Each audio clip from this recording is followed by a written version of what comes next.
Here we are with the Ethical Hacker Network, and thank you guys for joining us so much.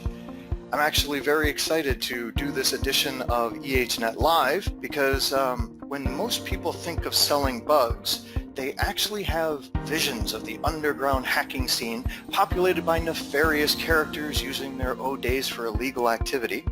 But what if you could get in on the action without the worry of law enforcement? Well, you can now. Companies not only use third-party software that has bugs, but more often than not, they're actually having their own proprietary or custom code that most certainly has bugs. Well, the new school world of bug bounty has incentivized a whole new hacking scene, and companies are actually starting to learn that it's actually much cheaper to find those bugs from internet do-gooders like yourselves than from a massive breach and before they have to pay cryptocurrency to criminals. Another thing to keep in mind is that it's actually a seller's market out there. In 2017, the CVE saw an increase of more than 128% from 2016. For 2018, the upward trend is already continuing. So, how do you get in on the action? Well, we have Jason Haddix here, the VP at BugCrowd, and he will be giving you the insider's view of how it's done. So welcome to bug hunting as a second income. Hey everyone, my name is Jason Haddix, otherwise known as Jay Haddix, and I am the VP of Trust and Security at BugCrowd.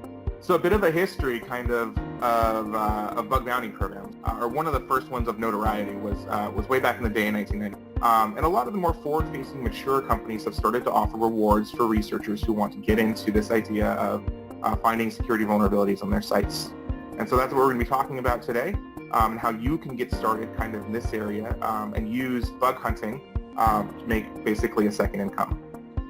Really, when you look at the bug bounty ecosystem, primarily there's three large areas of focus that you can focus on, and you want to choose the one that's right for you. And if your goal is to make money doing this, you want to choose the one you're strongest in usually, which is where your skill set. But if you're in the first camp, the wide focus, the people who like the big scope programs, recon is an art form. I think of it, right? I'm a big recon guy, and it's completely mapping your target, right? So if it's star.company.com, this is my methodology. It's by no means the only methodology.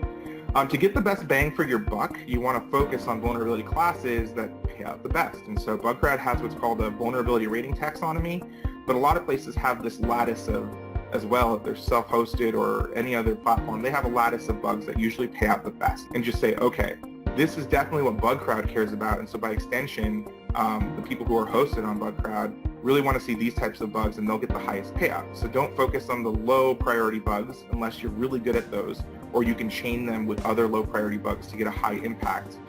What happens is once you start doing this, you start to gain reputation on these sites, or points. We call them kudos points. The more kudos points you have, the more private bounty programs you get invited to. So not only are there public bounty programs on the website, but 80% of our clients run private bounty, invite-only bounties. So hopefully you will join us on the next generation of creating successful security professionals, and we will look for you next time on EHNet Live.